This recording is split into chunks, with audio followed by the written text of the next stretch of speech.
Hey everybody, how's everybody doing out there? Just finally getting around to doing the follow-up of part two of remakes versus originals, which ones I like, which ones I don't like, which ones I think are better, etc., etc.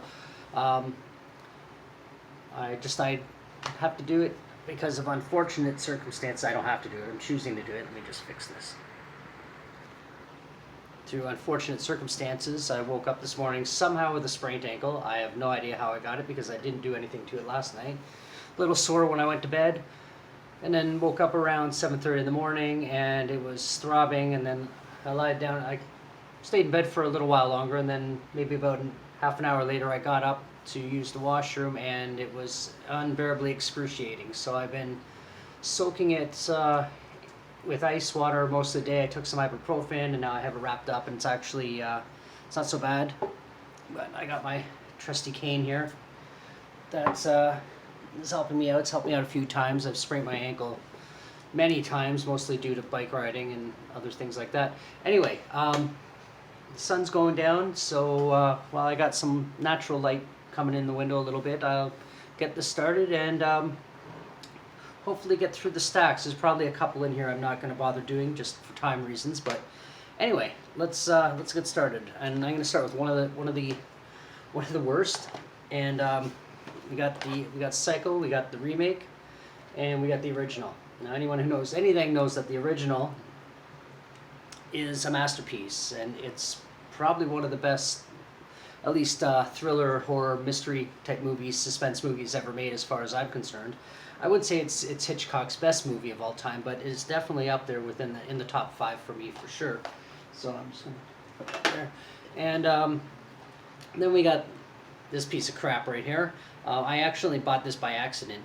The casting isn't bad in terms of the actors. Obviously, you got Anne Hesh and Vince Vaughn before anyone knew what a Vince Vaughn was going to become, or what a Vince Vaughn was or is. But it's pretty much a shot-for-shot remake, but it's not done nearly as good. And the less we talk about this film, the better, because it's crap.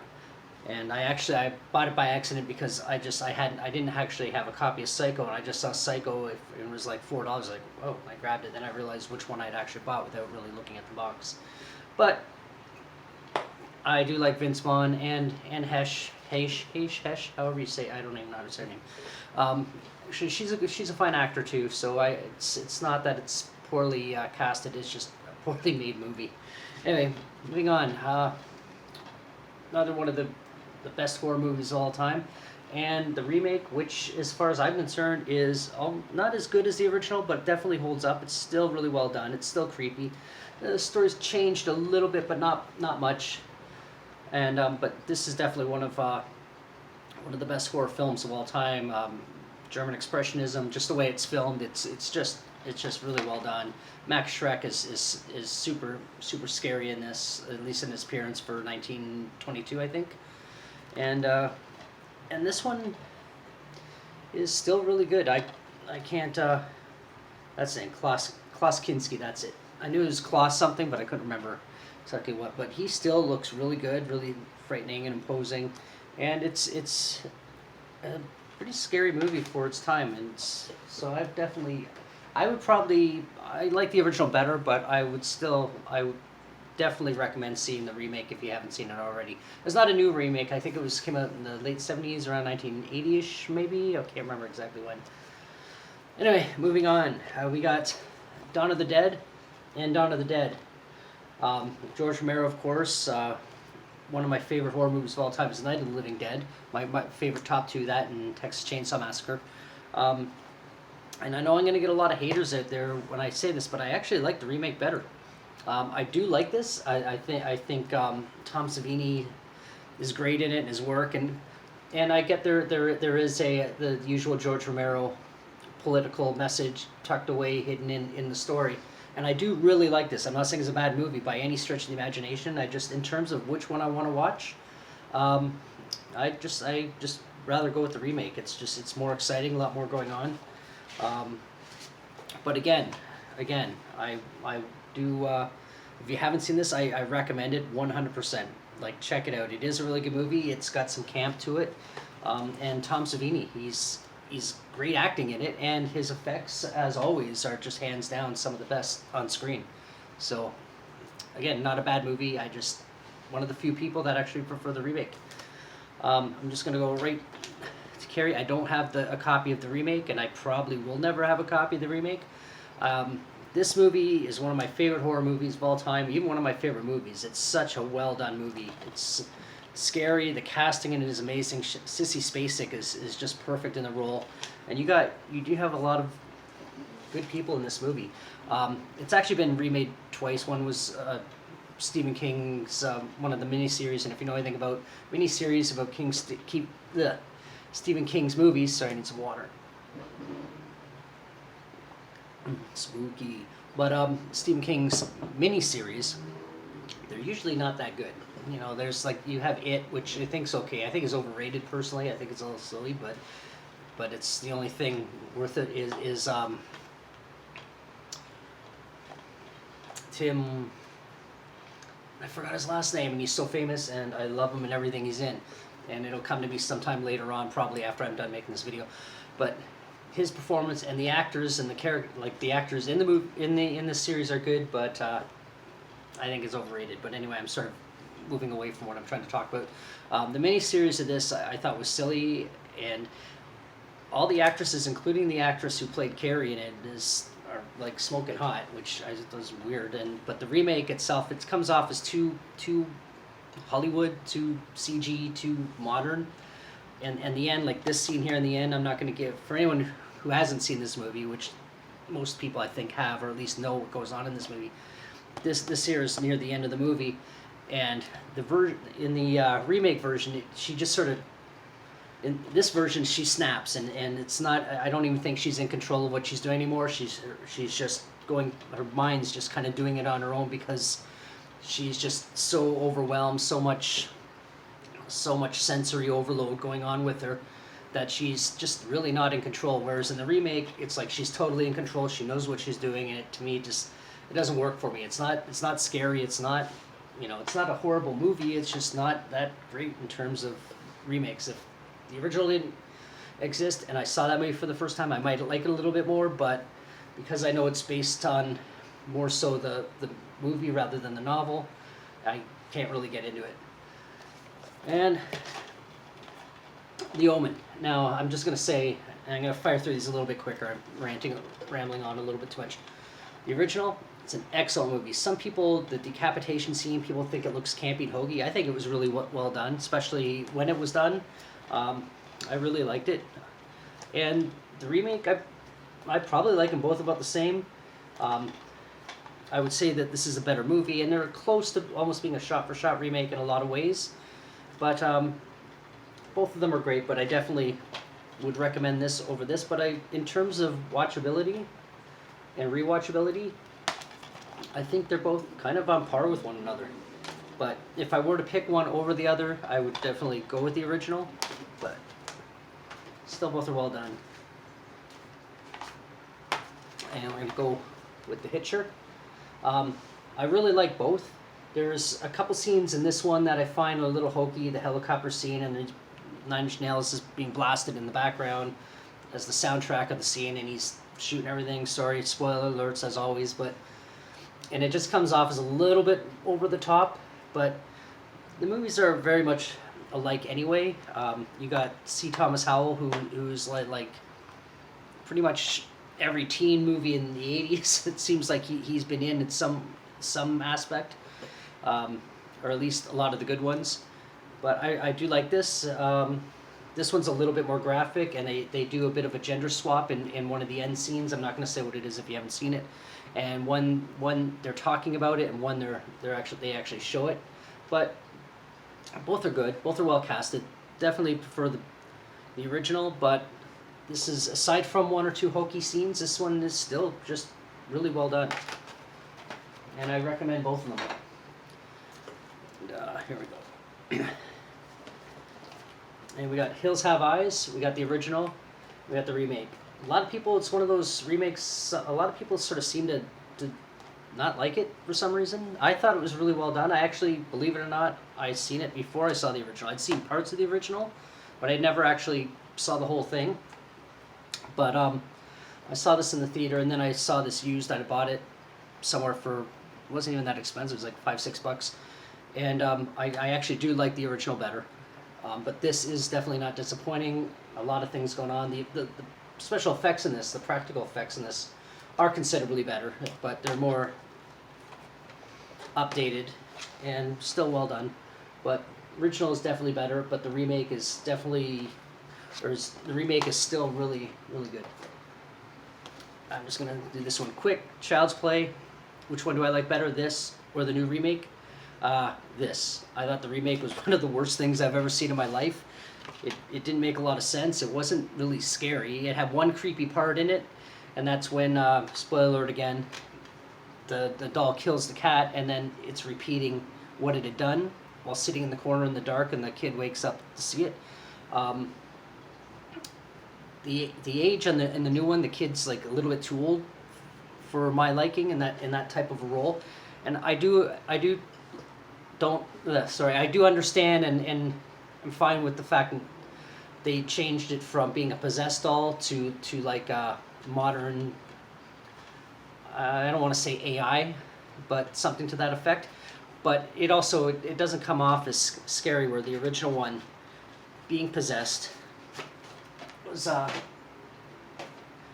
you had the soul of an actual killer, Brad Dourif, who's amazing in everything he's ever been in, deliberately doing things, where in this one, in the remake, it comes off, the doll doesn't know that is doing something wrong. It's just programmed to repeat and learn what's going on in its environment. So it's not really a bad person or a bad doll. It just doesn't know any better, which kind of comes off to me as not really being that scary. And the ending I thought was really stupid.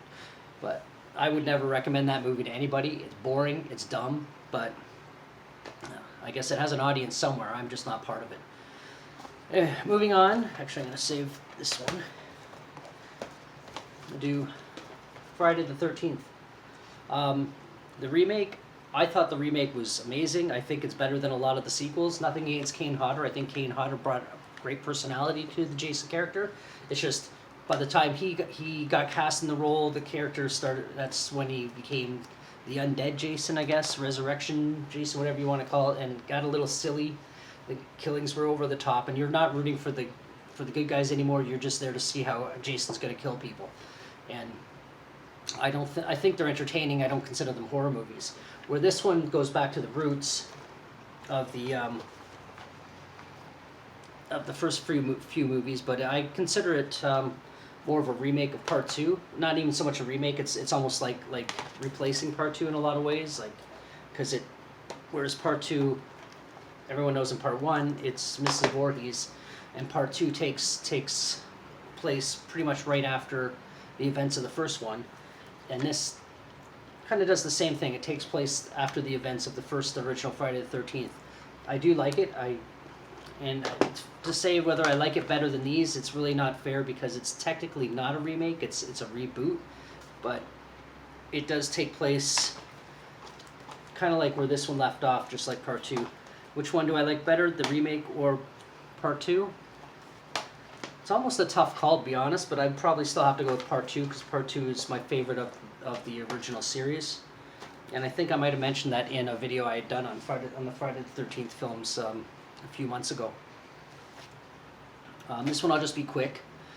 Fright Night, I don't have a copy of the remake, but I do really like the remake. I like the original better, but the remake is still really good. I don't know if the glare's not too bad on here. I'm losing the sun, so everything's a reflection right now. But the remake is really good. It still has the comical aspects of the original. It's well casted, and it's really well done. But it's definitely not going to be better than this one. Those are some big shoes to fill. But this is still an excellent film. Or the remake is still an excellent film, but not as good as that one. And Evil Dead, I don't have a copy of the remake, but I love the remake. I like it almost as much as I like this one. It's where this one here, it's unintentionally campy, but mainly because of a budget issue. And but the remake is still well done. It's strictly right into the horror. It doesn't have a lot of parts of this that are a little bit laughable, but it works well for the movie. But the remake I thought was really well done. I've seen it a few times. I just don't have a copy of it yet. I buy my DVDs used for the most part, so it's just a matter of finding one. And My Bloody Valentine. I don't dislike the remake, but it's definitely not nearly as good as the original, and it's more of a almost like a teen horror movie versus, just the way it's done. It's I don't know. It's kind of comes off as a little bit hokey, entertaining but hokey. But definitely, I definitely recommend seeing the original if you haven't seen it, and it is by far the superior of the two films. Okay, running kind of long on this, so I'm gonna motor through. Okay, I'm just gonna say this real quick. Because I'm not really huge in either of these movies, original versus remake, original. I'm just going to leave it at that because I got two more movies to do, and they're my two favorite horror movies of all time. I deliberately saved them for this, for the part 2 of this. And I'm just going to go to Night of the Living Dead. As far as I'm concerned, the original, it's a masterpiece. It's low budget. George Romero's first horror movie. And it defined the whole zombie genre. It created the rules for zombie movies, and that would follow. I mean, zombie movies existed before, but this isn't even a zombie movie because the word zombie isn't even mentioned in the film. They're called ghouls, and they're called the Undead, maybe? I'm not sure. I can't remember. I haven't seen it in a little while, but I do love this movie. I got Tom Savini directorial debut. I think it's his first time directing movie, but it's got all his effects in it and everything else. I do love this movie, not nearly as much as the original, but it's still a really well done movie. I'm not gonna lie, the first time I saw it back in 1989 or 1990, I was only 13, 14 years old. No, I would have been 16, 17 years old. But I didn't like it. I thought it was kind of dumb, but now that I've watched it as an adult, and I really like it, and now that I'm more into movies and I appreciate practical effects, and I enjoy this quite a bit. And I do like how they switched personalities. The Barbara character isn't like all timid and in shock and everything. She's pissed off and wants to kick some ass. And you got Bill Moseley in it, who's near the beginning and the end, I guess, following the timeline of the original film, so the sequences, I guess. And you also got Tony Todd in there too. So and a few other people whose names I can't remember, but it is a really decent remake. And on to the last one, my favorite horror movie of all time, and I think people who know me well know what that's going to be or what it's going to be. And so I will pop up first with the remake, which is the Texas Chainsaw Massacre, of course. I do actually really like this. The first time I saw it, I was a little bit. I had to watch it a second time to really decide how much I liked it. But again, it's well casted. The effects are well done, and it takes place. It's like a period film, just takes place the same time as the original film, but they've been able to update the special effects. Sorry, my mouth is getting all dry. But we're able to update the special effects and everything else, and the storyline is changed a little bit, but it's still a really good film. I don't like it nearly as much as the original, and it's not one I can watch too often. I actually like Texas Chainsaw Massacre at the beginning a little bit better, but still a decent remake. Whereas the original, which I've got multiple copies of, same with Texas Chainsaw Massacre, Night of the Living Dead. I got about that many on the DVD shelf. So, and I will be doing a review talking about the various ones I have, but for now, I got the Texas Chainsaw Massacre. What are these ones called again? The metal ones? I can't remember what they're called now. But I got like 3 copies of it. I got it on Blu-ray, and that's the first one I ever bought on DVD. I used to have it on VHS, but I got rid of it, unfortunately. But anyway, I do love this. It's very low budget. It doesn't have all the tropes that came in slasher films later on. I don't even really consider it a slasher film, but there's no foul language, no nudity, no drugs. and the gore is very mild, but it's just how you react to the characters, how you react to Gunnar Hansen in the costume. It's very believable, and the way it's filmed is just amazing. And if you haven't seen this, I do recommend it if you like classic horror cinema. In terms of the scares, it doesn't hold up as well as as the remake, but it's still well done. I do watch reaction videos of people watching this, and they do get a lot of jumps. But it's you actually really get to like the characters. You like how the story goes along. It's a simple story. It's basically just out visiting their grandfather's abandoned old house or whatever, and they run into some issues with the neighbors. Anyway, I'm going to leave it at that. Guys probably got different opinions, maybe shared opinions. I don't know. If you want to leave some comments, go right ahead. You want to like, you want to subscribe, that would be great as well, because getting a few more subscribers. I'm only at 25, but we'll see what happens. And I guess that's all I'm going to say about these. I just wanted to get through them really quick because it's been a few weeks since I did the first one. Anyway, I hope everybody's doing well. Everybody's hopefully getting the ball rolling with work or everything else that's going on in their lives, trying to get things back to normal. Anyway, I guess I'll see you later, and until the next one. Bye.